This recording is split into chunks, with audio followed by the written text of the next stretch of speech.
I've talked to a few guys this week and about other people's relatives this week. And the amount of pain some guys are in is just enormous. The porn, the weed, the booze, the prescription drugs, the justifying it because it's not as bad as it used to be, or because the weed's organic, or because the porn's not as much as it used to be, or there's a prescription for the drugs and they're not abusing it like they used to, or they're not drinking every day, they just binge once or twice a month, and it's to relax. And I'm just hearing the story, I'm going, that's not to relax. That's a person that is hurting so much inside they don't know what the fuck to do. And they're scared to talk to anyone. They're scared to, it could be in this person, they've been recommended to go to AA. I'm not saying that's the best solution. It could be for them, or at least AA gets the ball rolling.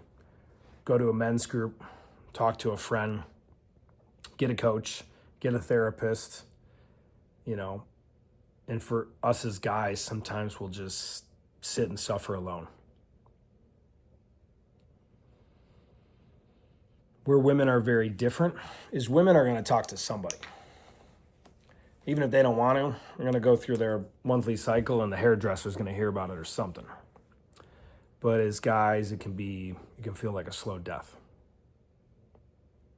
And when we're in that place as men, we can be like cucked by life. A cuck?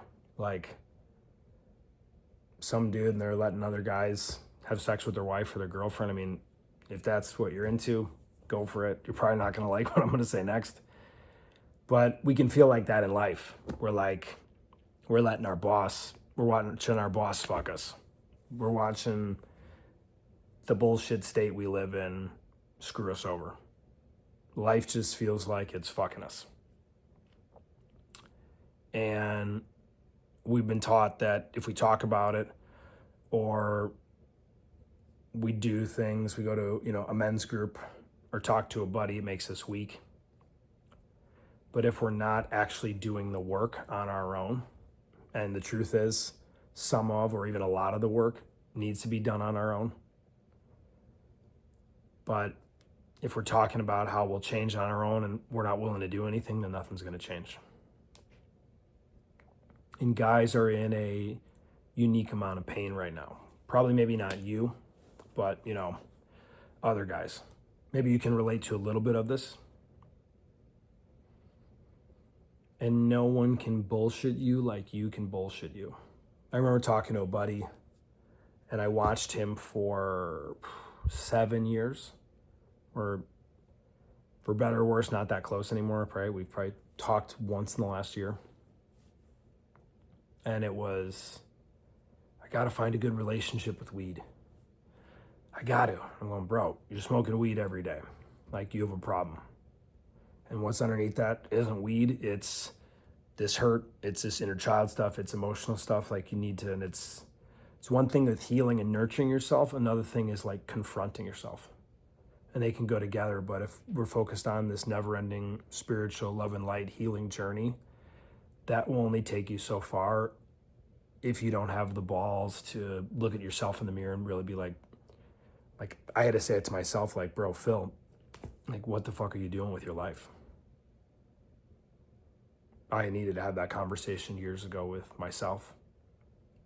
And we can justify it that the prescription is legal, or in this guy's case, the weed is organic and it's a medicine. 98% of people smoking weed are not using it as a medicine. And I'd be suspicious of probably enough of the other 2% from what I've seen. It's not ayahuasca. Good luck taking ayahuasca and going salsa dancing or going to a concert. Let me know how it goes. I want to see the video. But with weed, with porn, with booze. No one can bullshit us or justify it like us. And a lot of guys, I don't know, probably not you, but other guys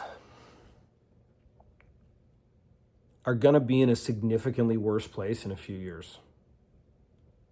That's my motivational minute for today.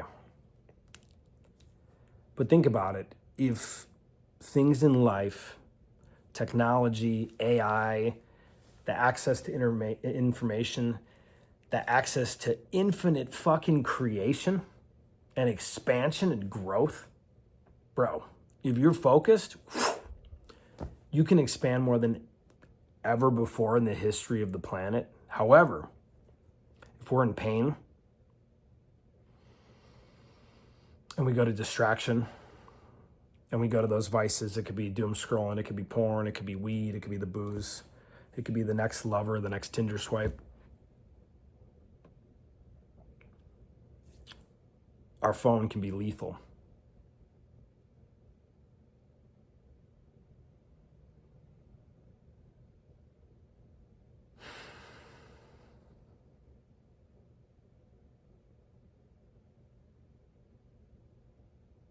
It's really up to you. Guys are in pain. More guys will be in pain. And the amount of guys that will need other guys to help them will increase. If you're watching this and you're one of those guys, and if you watched, 7 minutes in, chances are this resonates, or why would you watch, right? There will be other dudes that are going to need support, that are going to need help, that not just that, need other guys to push them to their edge and challenge them.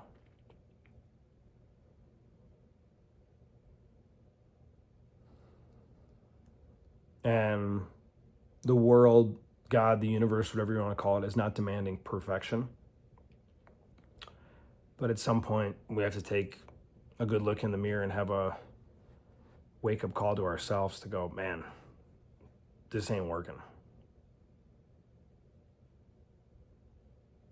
For the people that are numbing out and distracting themselves now, life will be much harder in a few years.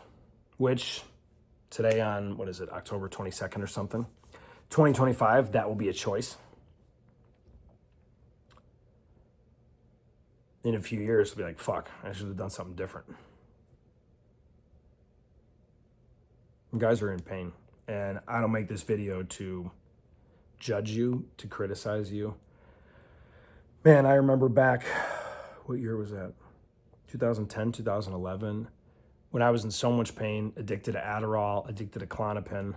Those were my main things of choice. Sleeping 3-4 nights a week because I'd stay up so much from taking 120 milligrams of Adderall a day. Yeah, the doctor would prescribe that. I think that's super illegal now. I think it's like 40 or 60.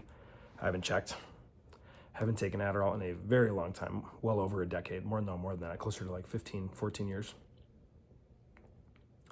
And how I just felt it would be easier if I wasn't here, And it was like, well, who's it gonna hurt if I'm gone?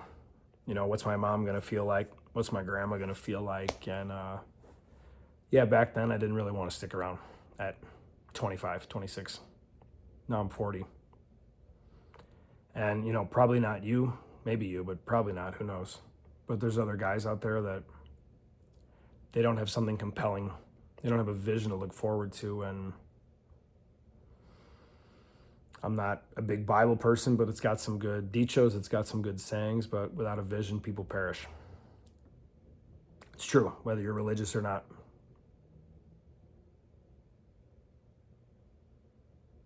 Guys are in pain, and the only worse thing than being in pain is knowing enough to know you're in pain and not to do something about it.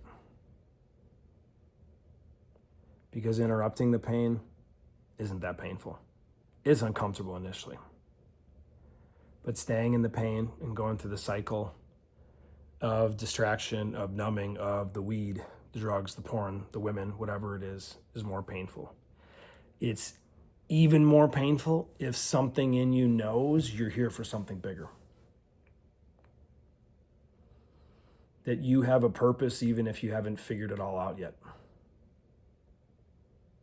And that's what hurts more if you know that and you're trying to run from it. If you know you're the type of guy that you're not going to be like all the other guys in your family and you're here to make something of yourself, to build a beautiful life, to create an amazing relationship with yourself first. Yeah, it sounds weird as a guy, but you have a relationship with yourself. Yes, you, motherfucker. And to create a relationship with an amazing, incredible woman who blows your fucking mind. And to create kids and create a legacy. Once you start to know that you're here for something bigger and you choose to numb out or distract yourself, it's by design that it hurts more. Because it's something inside of you, and it's not all love and light. There's more to it than that that says, hey, I'm here to wake you up, motherfucker. And it's not me, some weird dude sitting in Wisconsin watching a video on YouTube. It's a part of you. So if you're numbing out, if you're in pain, the only thing that's going to keep you in that pain is staying rather than doing something about it. When is right now a good time to do something?